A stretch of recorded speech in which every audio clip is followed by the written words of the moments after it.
In this tutorial, we're going to show you how you can edit questions within the question library in the Bravo Zone.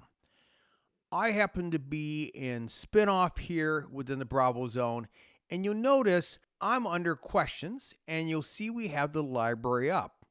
Now you'll see for each of the folders, I already have the ability to edit the name of the folder name itself or delete it.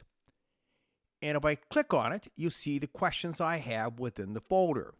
But if I hover over a question, you'll see the only option I have is the ability to delete that question.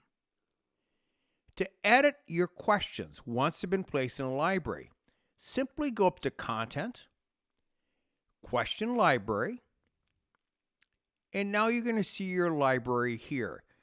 You're also going to see an additional tool here next to your folder name, and that's going to be the ability to add additional questions to that folder. So I can just simply click on that. It'll add the ability to add a question.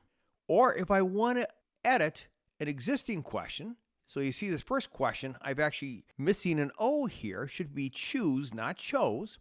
I can either double click on the question itself or go to the icon for the edit. Either way, double click, it opens it up. I'm going to go ahead, add an O. That looks good. I'm going to save. You'll now see that we are able to correct that. Remember, you can also share your library both in a game or Tally, for example, or within the question library by simply go to Options and click on the Share option and share your library with anybody from the instructor level up. If you have any additional questions, feel free to reach out to us. Until the next time, hope you always find unique ways to make your next presentation more engaging. Take care.